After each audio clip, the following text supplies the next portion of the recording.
Rafa Rius, ¿qué hay? Buenos días. Hola, Manolo y nuestra audiencia. Buenos días. Pues vamos a contar cosas. ¿Te parece bien? Me parece perfecto.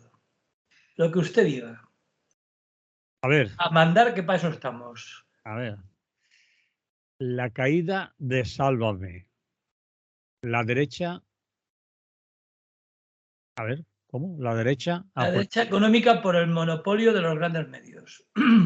Por el monopolio de grandes medios. ¿Quieres decirme que? Pues que he estado leyendo un artículo muy interesante de Antonio Maestre, Sí. en el que analiza los movimientos telúricos que hay detrás de una cosa aparentemente banal, como la caída de Jorge Javier Vázquez y su Sálvame en las tardes de Telecinco, que son movimientos que van mucho más allá de la simple desaparición del rey de los programas basura.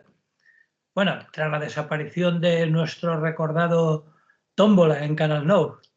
¿Recuerdas aquello? Recuerdo, sí. Pues el Sálvame ha sido su digno sucesor y bueno, y su desaparición plantea cuestiones que van mucho más allá de la simple desaparición del programa. Y que Maestre plantea, a mi juicio, adecuadamente, cuál es el trasfondo de la cuestión de algo tan aparentemente banal, ¿no? Y habitual, vamos, de desaparición de programas, aunque lleve tantos años y tenga tanta audiencia como este.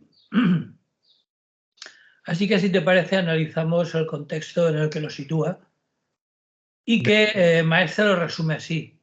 Él dice que la caída de Sálvame es una historia sobre la soberanía de los medios de comunicación y de cómo el poder no entiende de patrias y si hay que entregárselo a los italianos o a los franceses para asegurar que los que ellos consideran rojos queden fuera del control, pues no habrá problema. Según él, en el fondo todo es muy sencillo, ni rojos ni maricones.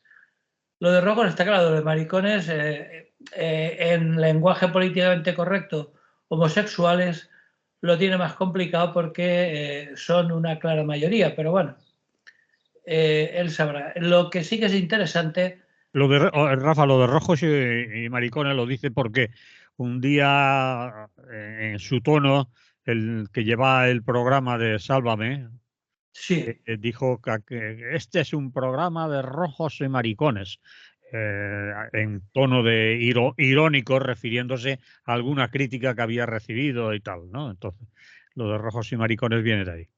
Ya. Pero bueno, en cualquier caso, igual no va muy desencaminado. Porque él, hombre, rojo, no sé, pero él parece ser, según ha declarado en algunas ocasiones, que a pesar de su mal gusto televisivo, es bastante de izquierdas. Ha defendido en alguna ocasión al PSOE y tal. Sí, bueno. Bien. Pero lo importante es que el poder, por mucho que a veces parezca que se pelean entre ellos y se enfrentan en luchas, sobre todo por el dinero y bueno, y las audiencias y la publicidad y todas esas cosas, el poder está vinculado claramente de manera inevitable a una clase social determinada y esa preservación de privilegios es algo que no se olvida y que según Maestre siempre llegarán al final a un acuerdo por arriba, por las cúpulas, que permita no poner en riesgo el statu quo, porque al fin y al cabo sus dirigentes están unidos por la sangre y por el dinero, claro. Así que cuando se sienten perdidos por la apariencia de las luchas entre grandes corporaciones, entre millonarios y demás, pues si nos distanciamos un poco veremos que tras esas batallas hay un intento de, como siempre, de distraernos para que no veamos el abrazo fraternal con el que acaban por firmar la paz. Y bueno, y Maestre también reconoce que los patrones hacen bailar a periodistas, lectores y votantes sin que nos demos cuenta. Lo de que sin que nos demos cuenta yo no tengo tan claro, porque sí que nos damos cuenta. Lo que ocurre es que, bueno, que ahí aparece la impotencia y no hay nada que hacer. Lo más interesante en cuanto a periodismo de investigación es que pone un ejemplo que resulta muy revelador, para que veamos que aquí casi todo tiene que ver con la cuna y con los usos y costumbres en la corte de Madrid, ¿no?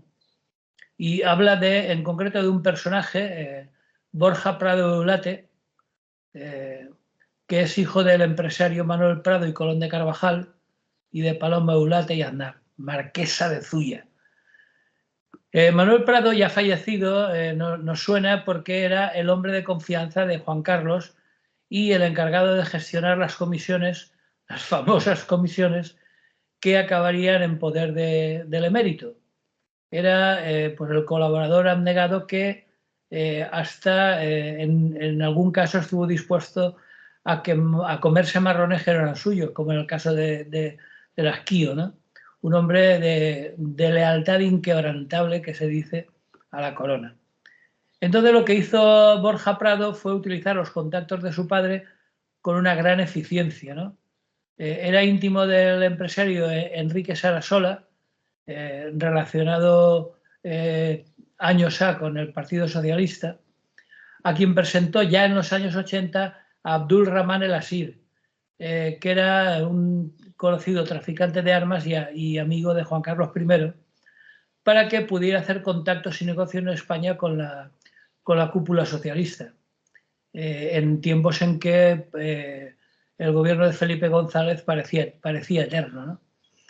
El traficante este de la SIR, que por supuesto tenía unas excelentes relaciones con Felipe González, era el intermediario para los envíos de armas por valor de millones de España a Marruecos y a Somalia, por lo cual, por supuesto, claro, cobraba unas sustanciosas comisiones. Y todo ello por la intercesión o con la intercesión de Prado, de Borja Prado. La ascendencia llegaba más allá porque parece ser que Borja Prado era el hombre, según las lenguas de doble filo, era el hombre de los italianos en España. Y era el que servía para conocer cómo manejarse entre la economía, la política y el poder, y todos los medios de comunicación de cierta relevancia, pues que por supuesto hacen del negocio y la política un dúo indisoluble, pero que en el caso de Benjamín Prado adquiría una dimensión especial, ¿no? Ahora se trataba de ir a por el gobierno de coalición, tanto por el negocio como por el poder. Y quien dice ir a por el gobierno de coalición, hablando de medios, hay que hablar, por supuesto, de el grupo Prisa y en concreto de la SER. Es decir, aparte de que estaba metido en otras historias, como intermediador de Florentino Pérez para comprar las autopistas italianas, la entrada de algunos empresarios italianos en el periódico El Mundo, el hombre de confianza de Berlusconi, en fin. Estaba, como vemos, bastante introducido el señor Borja Prado. Y, por supuesto, como digo, faltaba el tomar posesión de la influencia que se puede tener desde los medios de comunicación. Y ahí es donde parece ser que le molestaban Sálvame y Jorge Javier Vázquez, porque el hecho de advertirles que no podrían hablar de política en Sálvame, que hablan poco, tampoco es que yo no lo veo mucho, pero no creo que se pasen la tarde hablando de política, ni mucho menos. Como todos sabemos, un programa de cotilleos en su 99%. Pero lo de que hablaban de política era solo una excusa para decir que en el fondo lo que se trataba es que no estaban en la línea adecuada.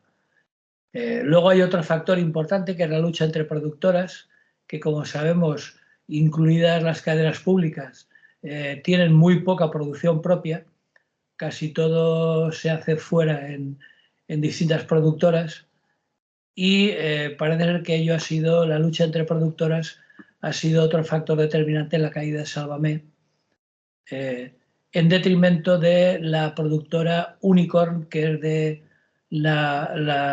nuestra querida Ana Rosa Quintana, que es la que gestiona en Mediaset los contratos públicos de Isabel Díaz Ayuso en Telemadrid y todas las subvenciones públicas que le van cayendo. Ana Rosa Quintana, como sabemos, es una fiel aliada de la derecha y que, bueno, que está dispuesta a usar cada una de sus habilidades para acabar con el gobierno de coalición, que es su bestia parda particular, ¿no? En cuestiones personales parece ser que Borja Prado considera a Ana Rosa la punta de lanza comunicativa para conseguir que Feijóo llegue al poder y garantizarse que le dé vía libre al premio gordo, que sería adquirir la cadena SER. Y como trasfondo después, pues comprar Prisa. Porque parece ser que tras la retirada de Sálvame está el intento por controlar Prisa. Borja Prado parece que ha fracasado en conseguirlo a través de Mediaset, porque Moncloa, que tiene su baluarte comunicativo, como sabemos, en Prisa y en la SER, y bueno, y en el periódico El País, pues han conseguido, desde el gobierno, han conseguido parar el golpe de momento. Pero si por un infausto destino que se dice, a finales de año se monta un gobierno del PP y de Vox, pues eso favorecerá que el presidente de Prisa, que es un tal Josep Urgulian en estos momentos, pues consiga los permisos necesarios para ir soltando la estrella y conseguir la financiación necesaria, o bien a través por medio de Mediaset o de Vivendi. El problema ha sido, parece ser, que Borja Prado tiene malas relaciones con el presidente de Prisa, con Urgulian. Y eso ha hecho que, bueno, que echaran por tierra el acuerdo para que Mediaset tomara el control de la cadena de radio de Prisa, de la SER. Y por otro lado, como tercer convidado en la fiesta, está el grupo Vivendi, que es un conglomerado francés propiedad de Vincent Bolloré, conocido empresario de multitud de empresas en Francia, entre otras una muy conocida por la gente amante del cannabis, que es una empresa de papel de fumar, la más importante de Francia, Bolloré, que incluso sale en alguna copla, y que es un empresario ultraconservador que apoyó al extremista postfascista Éric Zemmour en las pasadas elecciones presidenciales en Francia. O sea que es un sujeto que no esconde sus preferencias. Y Vivendi, la productora de este ultraderechista francés, ya posee el 10% de Prisa y pidió al gobierno permiso para comprar hasta el 30% o hasta el 29,9%, vamos, una cosa así, que era una autorización necesaria para una operación tan importante en una empresa considerada estratégica, ¿no? Entonces, finalmente, el gobierno no autorizó la compra del empresario francés, aunque, bueno, le permitió un aumento del 15% en deuda convertible y que ha asegurado que en muchas ocasiones sus compañías están al servicio de sus ideas, que, como vemos, llegaron a apoyar a personajes tan tóxicos como el tal Zemmour, ¿no? Pero bueno, como decía, si a finales de año el Ejecutivo español puede cambiar y entonces sí que podría autorizarlo, claro. De hecho, para el PP, quedarse con el control de Prisa sería ya la jugada final, porque así tendría en sus manos prácticamente todas las grandes cadenas informativas, tanto televisivas como incluso los pocos periódicos en papel que van quedando, cadenas de radio, etc. Entonces ahí ya sí que no quedaría ni un solo medio que no estuviera al servicio de la derecha.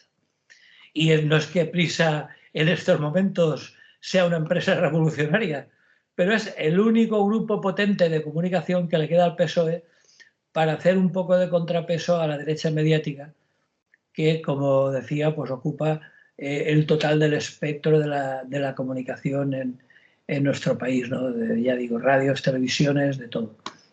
La izquierda socialdemócrata solo tiene a Prisa, y bueno, y algunos digitales.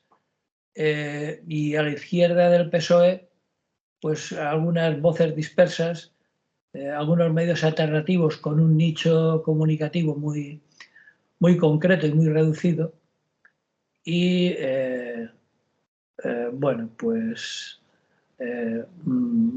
ya solo quedaríamos las radios libres y comunitarias, que es de lo poco que va quedando fuera del control de la derecha, ¿no? Que tampoco es que le preocupe demasiado, porque con el share que tenemos tampoco es que podamos hacerle daño, ¿no? Entonces, bueno, eh,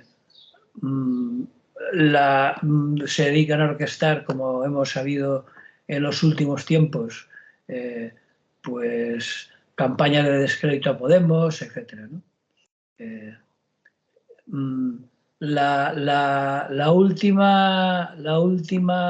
último personaje que va circulando por ahí, y que ya ha conseguido un 7% de las acciones de Prisa, a través de la acción, perdón, de la sociedad global Alconava, es Andrés Varela, que es el hijo de, bueno, aquí todos son hijos de su padre, el hijo de Manuel Varela Uña, que en sus tiempos fue socio fundador de Prisa, y su madre es Cruz Entrecanales, tía del actual presidente del Grupo Acciona y de la famosa constructora Entrecanales, ¿no?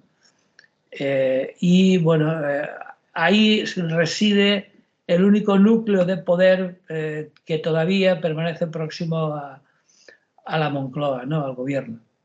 El único contrapeso que fundaron en su día la empresa Globomedia, y que es uno de los accionistas de La Sexta, que pasa por ser, con muchas comillas, la cadena más progresista de televisión.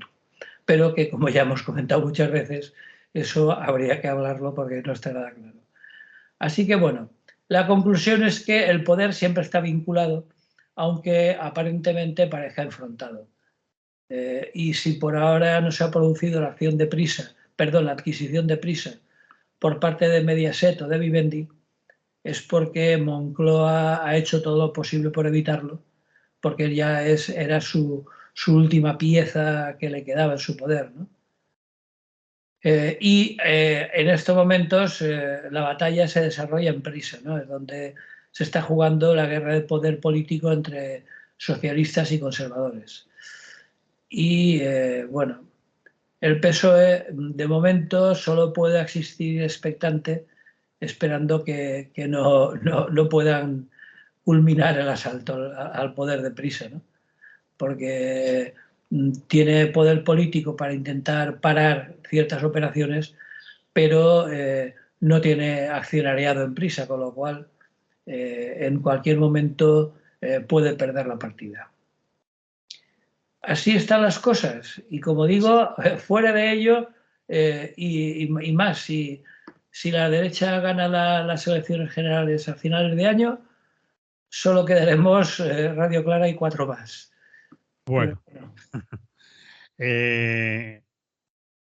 no sé si el artículo de Maestre, que es bueno, abre los ojos un poco y va a eso que tú titulas, más allá de la caída de Sálvame, de un simple relevo de programas en una cadena de televisión, un programa de los que se conocen como Telebasura, el de Sálvame, por otro que se conoce como también Telebasura, el que hace Ana Rosa, que tendría el poder, porque en principio Ana Rosa ocuparía también, si no ella personalmente, porque sería mucha pantalla, su productora, las tardes también de Telecinco.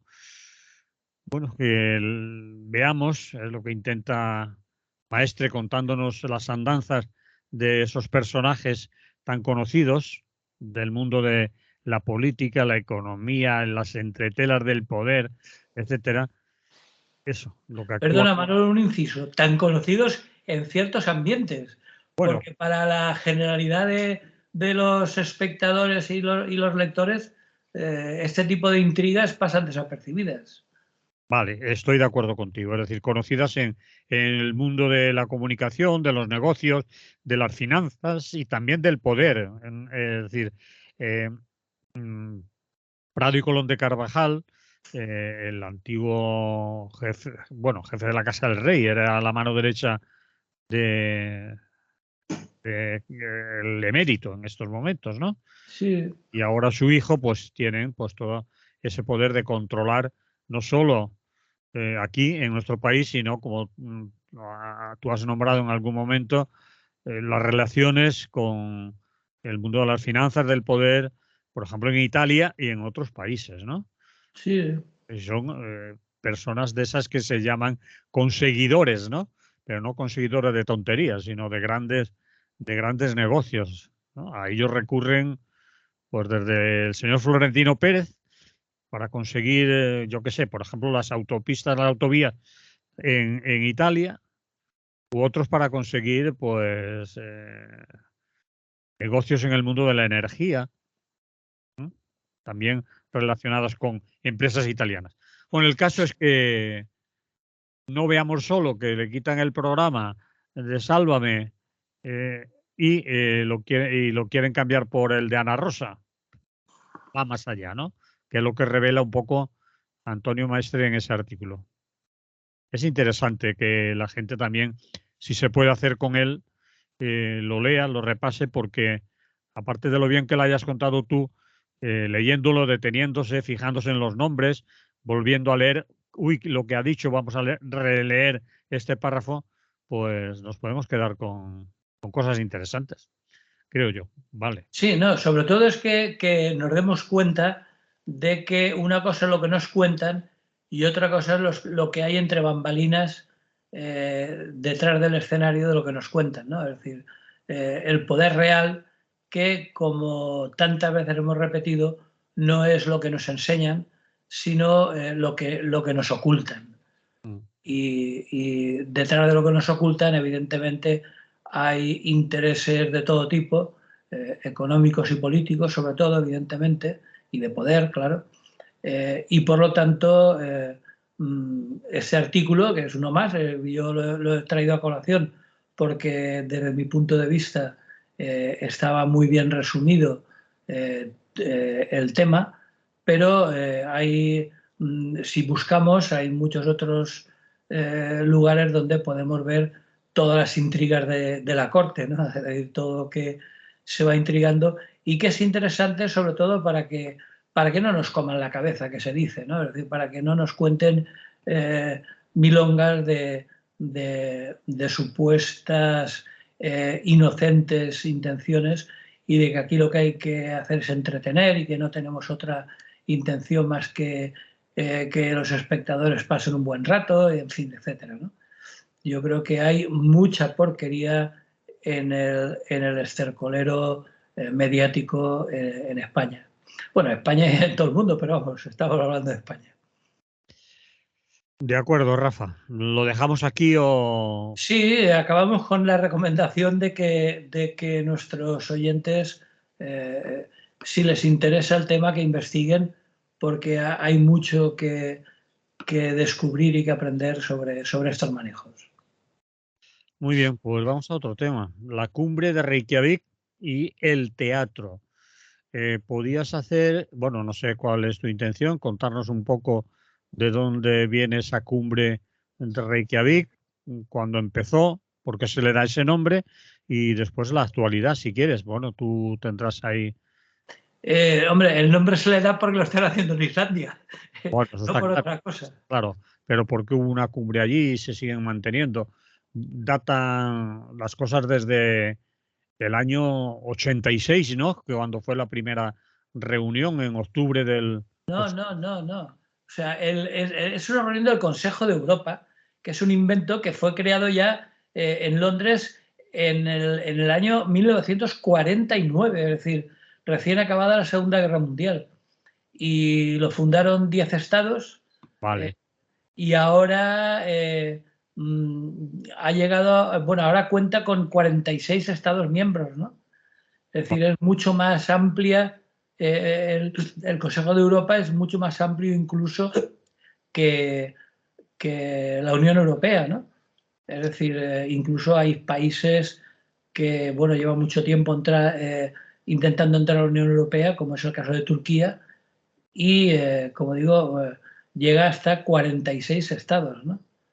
Entonces, bueno, de cuando en cuando se celebran cumbres de jefes de Estado y de Gobierno, y en la actual, como digo, se está celebrando en Reykjavik, y que en el orden del día pues está, como no podía ser menos, la guerra de Ucrania. Y un poco como relleno, pues el tema del futuro de los derechos humanos en nuestro continente, ¿no? Entonces, hacía 18 años que no se reunían los líderes de esos 46 estados, ¿no? Y bueno, es una organización internacional con sede en Estrasburgo. No tiene tantas atribuciones como la Unión Europea, evidentemente. Es algo más bien simbólico más que otra cosa. Me estás hablando Del Consejo de Europa, de la actual reunión de Reykjavik. Vale. Estás hablando del Consejo de Europa. Yo antes intentaba hablar de por qué le dan el nombre a esa cumbre, pero en fin, da igual porque eso no interesa mucho y si la gente quiere saber los orígenes. Es que no sé muy bien por qué le dan el nombre. ¿A qué te refieres?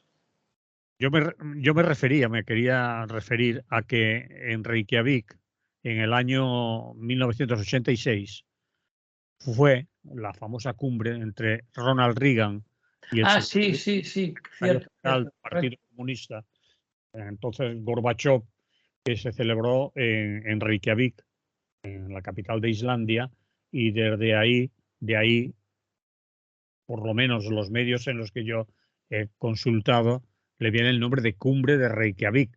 Pero, como tú cuentas, ahora estás hablando del Consejo de Europa y que viene de mucho más atrás, el tal Consejo, ¿no? Pero, en fin, es historia que el que quiera saber los orígenes o por qué ese nombre o por qué Reykjavik y allá tan lejos en Islandia, se hacen esas cumbres. Bueno, pues ¿ves a dónde? En este caso se trata del Consejo de Europa, y que es en Reykjavik porque era el miembro de turno que le tocaba en este momento, La y presidenta. que sí, y que es la que se decidió dar el paso de organizar esta cumbre, ¿no? Vale, Porque en el Consejo de Europa pasa como en la Unión Europea, que hay turnos por países que se van sucediendo en llevar un poco la voz cantante, ¿no? Y bueno, y como digo, es mucho más numerosa que la Unión Europea, hasta 46 miembros, y que incluso hasta el año pasado, incluso Rusia era miembro del Consejo de Europa, ¿no? Es decir, que ahora, por supuesto, se ha puesto de parte de Ucrania, y por lo tanto Rusia ya no forma parte del Consejo, ¿no? Y bueno, y el Consejo de Europa pues se ocupa de cuestiones, como decía, más bien generales, ¿no? Es decir, la defensa de los derechos humanos, la defensa de la democracia, la defensa del Estado de Derecho. ¿Eh?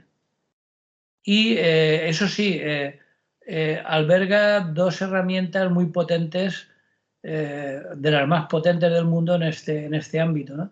Que es un convenio europeo de derechos humanos y el famoso Tribunal de Estrasburgo, que es el que juzga los delitos de lesa humanidad cuando puede, claro, cuando se dejan, porque ahora aprendí a juzgar a Putin y Putin no se deja. Pero bueno, el caso es que la cumbre de Reykjavik servirá para escenificar, por eso hablaba de teatro, y para un poco revitalizar la importancia del Consejo de Europa y de los valores que defiende, sobre todo ahora que hay una guerra abierta en el mismo continente, ¿no? En Europa.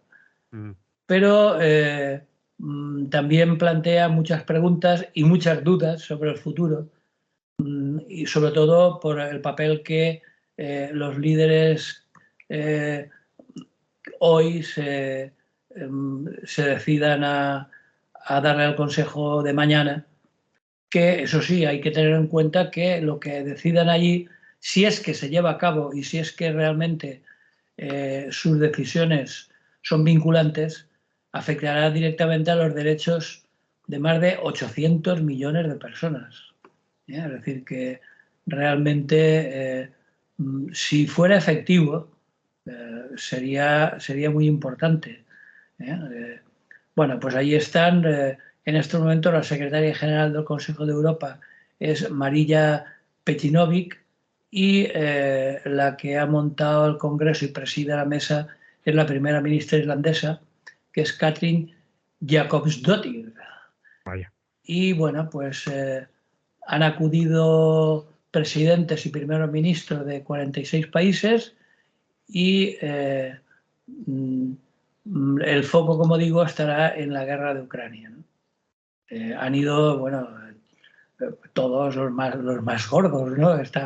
Está por allí el señor Emmanuel Macron, el canciller alemán Olaf Scholz, el primer ministro, el recién elegido Rishi Sunak, y bueno, algunas otras personas que van a tener un papel importante, como algunos opositores rusos, la opositora bielorrusa Svetlana Tijanovskaya, el presidente del Parlamento ucraniano, Ruslan Stefanchuk, en fin, todo lo más granado de los líderes europeos. También, por supuesto, ha viajado a Reykjavik la presidenta de la Comisión Europea, la señora Ursula von der Leyen, que bueno, ha afirmado que se congratula de que Islandia y la señora Jakobsdóttir hayan conseguido, después de 19 años, montar una reunión del Consejo de Europa. En fin, que bueno, que es algo inédito, como digo, hacía muchos años que no se convocaba, y que bueno, los tópicos no han faltado. Han dicho que se trataba de una oportunidad histórica, y sobre todo para que todos los líderes se unan en su apoyo a Kiev y a Ucrania.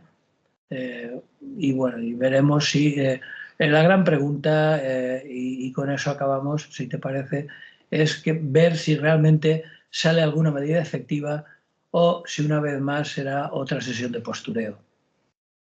Bien, pues yo creo que queda claro.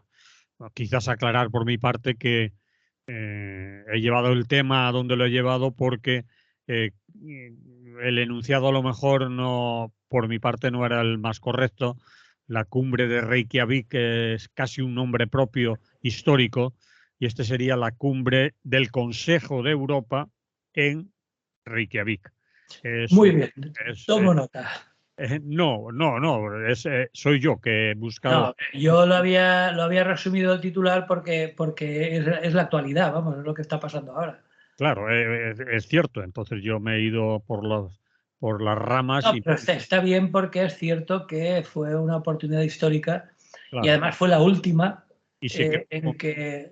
como si buscas cumbre de Reykjavik por ahí, te aparece inmediatamente aquella famosa reunión de Ronald Reagan y Gorbachov, intento de negociar sobre armamento nuclear, Sí, misiles, sí, sí, que además fue la última antes de la disolución de la Unión Soviética. y que acabó además sin ningún acuerdo, aunque después se lograron acuerdos parecidos en otras reuniones. En fin, aclarado para que la gente no diga, bueno, este tío, uno habla de No, una cosa y el otro de otra, pero tú hablabas de la cumbre del Consejo de Europa en Reykjavik y si tecleas solo cumbre y Reykjavik, te aparece lo te otro. aparece los fantasmas de Reagan y Gorbachev.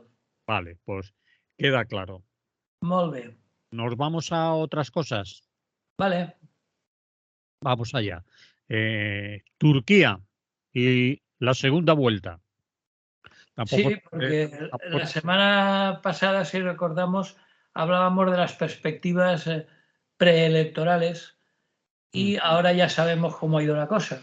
sí, Y sabemos también que tanto Erdogan como Kılıçdaroğlu se han quedado por debajo del 50% y por lo tanto deberán ir a una segunda vuelta el próximo 28 de mayo. Ha ganado Erdogan por algo menos de 5 puntos, es decir, Erdogan ha estado casi a punto de conseguir la mayoría absoluta, se ha quedado un 49 y pico por cien, y Kılıçdaroğlu con un 44,9 creo que ha sido. Y por lo tanto, como digo, deberán ir a una segunda vuelta el próximo 28 de mayo. En este caso, claro, solo para ellos dos. Y es una segunda vuelta incierta, pero con una cierta ventaja para Erdogan, porque más que probablemente contará con el apoyo del 5% de votos de Sinan Ogan, que es un ultraderechista que, bueno, de momento ya ha permitido a Erdogan tener mayoría absoluta en el Parlamento. Es decir, estas elecciones eran tanto presidenciales como parlamentarias, ¿no? Era para elegir diputados y de momento ya ha prometido su voto para que Erdogan pueda tener mayoría absoluta en el Parlamento, con lo cual ya estamos otra vez en las mismas de algunos gobiernos de presidentes de izquierda con un parlamento de derecha. Es decir, que aunque en el hipotético caso de que ganara Kılıçdaroğlu, lo tendría muy mal porque el parlamento estaría en poder de la derecha turca, ¿no? Prácticamente, como ya comentábamos, toda la oposición se había puesto de acuerdo para votar a Kemal Kılıçdaroğlu y que, por cierto, lleva ya más de 10 años dirigiendo el Partido Republicano del Pueblo, que aparte de ser en estos momentos el principal partido de la oposición, es el partido que proviene del creado por el fundador de la patria, el famoso Kemal Atatürk. Fundó el Partido Republicano del Pueblo y ahora es el que en la oposición de Erdogan intentaba acceder al gobierno. Entonces, bueno, pues aunque habrá que esperar al próximo 28 de mayo, en Turquía seguramente la socialdemocracia tendrá que esperar. Y bueno, y todo ello en el marco confuso de algo que recordábamos también la semana pasada, y es que el tema de los movimientos sísmicos, porque hay que recordar que Turquía es una de las regiones sísmicas más activas del mundo. Está atravesada por dos grandes fallas, la de Anatolia septentrional y que llega hasta el mar de Mármara, y la de Anatolia Oriental, que limita con la placa arábiga. En fin, esperemos que estas fallas tarden mucho en despertar, pero en cualquier caso, periódicamente y de manera recurrente se producen movimientos sísmicos que en este caso seguramente no van a llegar a las urnas, y una vez más, si las previsiones no fallan, Erdogan continuará en el poder. Muy bien. De todas maneras, el partido de la oposición a Erdogan se presentaba en esta ocasión, no sé si en las anteriores también lo había hecho así, mezclado o unido o en coalición o agrupado con más partidos y con bastantes diferencias entre ellos, ¿no? Es decir, que... Sí, uno de ellos era precisamente el de Sinan Ogan. Es que por eso comentaba yo la semana pasada que era una cosa bastante insólita, ¿no? Es decir, un partido ultraderechista que formaba parte de esa mesa de 6 partidos que apoyaban en coalición a Kılıçdaroğlu, a la oposición, pero que ahora, visto lo visto, obviamente se irán con los suyos. Es decir, de hecho en el Parlamento ya lo han hecho. Su líder, Sinan Organ, ya ha advertido que, bueno, que va a apoyar en el Parlamento a Erdogan y seguramente, aún no se ha producido, pero seguramente va a pedir el voto para Erdogan en la segunda vuelta. Con lo cual, bueno, nunca hay que descartar las sorpresas porque en política y sobre todo en un partido en un país tan peculiar en muchos sentidos desde el punto de vista político como Turquía, pues nunca hay que descartar una sorpresa. De todas maneras, también hay quien ha dicho que esto es el ocaso de Erdogan, ¿no? Que puede ser que gane en la segunda vuelta, que se imponga en las urnas, pero que nunca había estado, lleva muchos años en el poder, nunca había estado tan al borde de ser desalojado del mismo, ¿no? Sí, sí, lleva 19 años nada más, él solito ininterrumpidos. Pero, como digo, entre el apoyo de las derechas, los movimientos que está haciendo Erdogan hacia el islamismo para congraciarse con el voto islámico y las previsibles irregularidades a la hora del recuento, sobre todo en la zona que sufrió los terremotos, que ya dijimos que en ellas el censo era bastante complicado y era de esperar alguna que otra irregularidad, pues entre unas cosas y otras, las previsiones, según los analistas, es una victoria por la mínima de Erdogan. Pero, como digo, la sorpresa nunca es de descartar. Muy bien, vamos con otro asunto. Gitanos, historia y elecciones. Sí, otro artículo que he leído recientemente bueno, y que me ha resultado novedoso es los gitanos que se presentan como candidatos por diferentes partidos a las elecciones locales y autonómicas, ¿no? Porque una vez más hay que recordar que la minoría gitana es una minoría que desde el punto de vista político y social está claramente no solo olvidada, sino en muchas ocasiones marginada, ¿no? Por ejemplo, por hablar de la historia reciente, se ha hablado hasta la saciedad, y justificadamente, claro, del holocausto judío en la Alemania nazi. Pero se ha hablado muy poco o nada del holocausto gitano, que supuso al menos 500.000 de muertos gitanos, ¿no? Había un campo donde se concentraban, bueno, estaban en diferentes campos de concentración, pero sobre todo estaban en el campo de Lety, en la actual República Checa, y en total, como digo, en el holocausto nazi murieron hasta 500.000 de gitanos, que no es una cantidad baladí, ¿eh? Es decir, entonces, bueno, hemos oído hasta la saciedad hablar de la Shoah y del holocausto judío, pero prácticamente nadie, excepto algunos historiadores de la etnia gitana, han hablado de lo suyo, ¿no? Porque además es que los romanís, que se llaman, son herederos de una larga tradición de persecución por toda Europa, ¿no? En Alemania, claro, los gitanos obviamente no son arios, con lo que mancillaban la pureza de la raza para los nazis. Y bueno, pues durante la Segunda Guerra Mundial, pues iban también al exterminio de la población romaní, ¿no? Europea. Y no solamente durante la Segunda Guerra Mundial, sino ya desde la subida al poder del partido nazi, ya empezaron a producirse ataques contra los gitanos.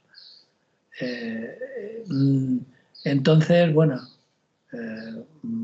en toda Europa han sufrido numerosos pogromos, no de judíos, sino de gitanos, y en España la cosa no ha pintado mucho mejor.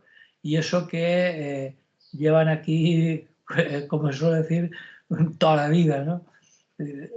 Y la cosa, no, como digo, no ha pintado mejor para el pueblo gitano, que cuenta con sus propias memorias del genocidio. Históricamente, el mayor caso de la voluntad institucional de acabar con el pueblo gitano es lo que se llamó la Gran Redada o la Prisión General de Gitanos, que fue una ley planeada y ejecutada por el Marqués de la Ensenada el 31 de julio de 1749, es decir, en el siglo X, a mediados del siglo XVIII, y que ya hace unos añitos. Así que aquí en España tampoco podemos sacar mucho pecho. Parece ser, según he leído, que desde el reinado de los reyes llamados católicos hasta la muerte de Franco ha habido un total de 360 leyes que han nutrido la historia de lo que se llama el antigitanismo, ¿no?, por parte de las instituciones. Bueno, pues en los últimos años el debate sobre este antigitanismo y la memoria histórica, gracias al activismo crítico de algunas gitanas y gitanos, y incluso en el ámbito institucional, algunos avances con un pacto de Estado contra el antigitanismo que se ha aprobado recientemente, y sobre todo con la inclusión del racismo contra los gitanos como delito de odio en el Código Penal, ¿no?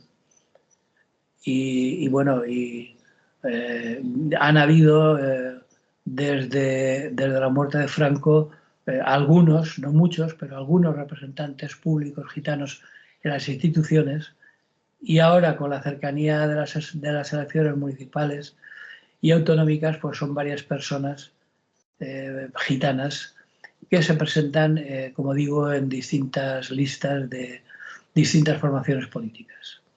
La mayoría proceden del asociacionismo gitano, que en los últimos tiempos está muy activo, y es una especie de actuación transversal, porque hay desde la derecha a la izquierda, mezclada con cuestiones religiosas, sobre todo evangélicas, en fin. Pero lo que los une, evidentemente, es luchar contra ese antigitanismo y por conseguir mejoras en la vida de un pueblo que, como digo, ha sido históricamente marginado, perseguido y olvidado. Muy bien. A mí no se me ocurre nada que... No, lo decía dentro de las cosas insólitas dentro de las próximas elecciones, ¿no?, que es algo que, una vez más, de ellos no se habla, ¿no? Bien. Nos quedaría... La No sé, frase del día. si tienes una frase del día por ahí, claro, porque... Sí, bueno, la frase del día o de la semana casi es una de nuestra buena amiga Isabel Díaz Ayuso. No me ¿Suena digas. el nombre? Me ¿Te suena, suena de algo? me suena, sí, una gran intelectual y una política... Sí, sí, sobre todo intelectual, sus declaraciones. Bueno, cito una frase suya de la campaña preelectoral. A ver, Eh, Decía nuestra querida Isabel: el 28 de mayo hay que decidir entre una comunidad ambiciosa gestionada por el PP o los que proponen subir impuestos, votar a ETA o dar las casas a ocupas. la madre que me parió. Es que... Es y es que- que la altura intelectual es notable, ¿eh? Porque a todas estas es una mentira absoluta. Para todas estas, yo por lo menos, no sé tú, pero yo ignoro quién en su programa propone subir impuestos, votar a una organización como ETA, que lleva más de 10 años desaparecida, o propone regalar viviendas a los ocupas. Yo no me he enterado de ningún partido que lleve eso en su programa, pero bueno, pero, ese es el nivel de mentiras con el que nos castiga Ayuso. pero todas esas estupideces que dice esa mujer sirven para que la gente les vote. O sea, es preocupante que ella lo diga, porque ya a mí me da más que risa, no sé, es un cierto rechazo que me da ya el personaje, ¿no?, de la señora Ayuso. Pero escuchando eso, está bordeando la mayoría absoluta. ¿Qué pasa? Eh, Hombre, pero Manolo, evidentemente estoy contigo en que el problema para mí no sería tanto el asco que dan sus declaraciones y la indignación que producen sus continuas mentiras, sino que haya gente y mucha gente trabajadora, porque su mayoría no la ha conseguido solo con empresarios, mucha gente trabajadora que la vota y que no tiene ningún problema en tirarse piedras a su propio tejado. Que es cierto que parte de la responsabilidad puede que la tengan los partidos de izquierdas incapaces de unirse y faltando a sus promesas electorales en diversas ocasiones. Pero de ahí a votar a una persona tan impresentable como la señora Díaz Ayuso, creyendo que les va a salvar algo, pues la verdad es que es más que lamentable, ¿no? Es decir, si ella no supiera que ese tipo de estupideces absolutamente falsas no les reporta votos, no les diría. Es decir, porque recordemos que detrás está el señor Miguel Ángel Rodríguez, que es su asesor de campaña, ¿no? El que le dice todas las burradas que tiene que lanzar a través de los micros. Y por lo tanto, no dan puntadas sin hilo. Es decir, cuando dicen una barbaridad de ese calibre, eh, tienen claro que eso va a traducirse en votos. Y hay gente que, bueno, pues vale, que ese tipo de discurso, gente que no tiene absolutamente ningún sentido crítico, que no suele digerir aquello que le llega y que se lo cree y la vota. Y eso es lo lamentable. bueno, entonces no sé si tendremos que con esto colegir que la gente que vota esas cosas también es, no me gusta la conclusión a la que podría llegar. No pienso que todo ese montón de gente, esos muchos miles y miles y cientos de miles de personas que le votan, eh, van de estúpidos también. Eso es imposible. Y no lo quiero decir, pero Hombre, no voy a utilizar calificativos, pero lo que no tiene ningún sentido pero ¿cómo se explica? ¿Cómo lo es explica? votar en contra de sus propios intereses. Pero no son solo intereses, porque si fueran proposiciones económicas más o menos o sociales de cualquier tipo, pero que tuvieran cierto sentido, pudieran razonarse, aunque no estuvieras de acuerdo con ellas, pero cuando rayan la estupidez, cuando no la mamarrachada o la tontería más absoluta, eh, eso ya no es cuestión de, es que ideológicamente estoy con ella porque puede ser cierto o lo que fuere, ¿no? Pero es que no hay por dónde cogerlo. Vamos a ver, Manolo, en principio las elecciones son para votar no solo a un candidato, sino a un programa. ¿Y qué programa es decir que votan a ETA sus contrarios o que suben impuestos o que regalan casas a los ocupas? Por Eso eso, es un programa, es decir, no puede decir nada concreto porque su vacío ideológico y mental es total. Es ah, decir, medidas concretas ni una. Pues, entre otras cosas porque no tendría ningún sentido. Es decir, tú no puedes decirle a la gente que por un lado vas a bajar, vas a bajar los impuestos y por otro lado vas a mejorar los resultados económicos y la recaudación. Hombre, vamos a ver, cualquier persona que le queden dos neuronas sanas sabe que eso es imposible. Por ejemplo, en lugar de proponer medidas concretas, decir que la oposición en pleno van a votar a ETA. No sé dónde estarán las papeletas de ETA, pero bueno, las van a votar. Es decir, ese tipo de cosas, sin entrar para nada en ningún caso en medidas concretas que se responsabiliza llevar a cabo, sino política general y exabruptos y estupideces varias, bueno, pues la pregunta del millón respecto a la gente que la vota es, ¿realmente saben lo que están votando? Es decir, ¿realmente saben lo que supone y lo que propone Isabel Díaz Ayuso, más allá de favorecer los intereses de la gente con más dinero y con más posibilidades? Entonces, bueno, yo creo que es algo inexplicable. mm. Bien, hay quien dice que dice esas barbaridades, esas estupideces y todos los calificativos que le queramos poner para no hablar precisamente de su programa, de lo que propone, si es que propone algo, o por lo menos que la gente no entre a criticarle lo que ha hecho durante el tiempo que ha estado gobernando, ¿no? Y que lanzando todos esos improperios, todas esas barbaridades a los micrófonos, a las ondas, a las televisiones, a los medios, pues logra despistar y que no se hable de lo que debería de hacer y de lo que ha hecho, claro, y de los resultados de su política. Sí. Bueno, Manolo, pues yo creo que la cosa es así, no tiene ningún sentido, como tampoco tiene ningún sentido que en Turquía voten Erdogan. Es decir, si a eso vamos, es decir, que la política institucional y electoral es un continuo sin sentido, pero en fin, las personas que votan sabrán lo que se hace. Muy bien, pues lo dejamos aquí, Rafa, ¿vale? Muy bien, vale, La semana que viene más. Hasta entonces. pues eso, salud y buen día.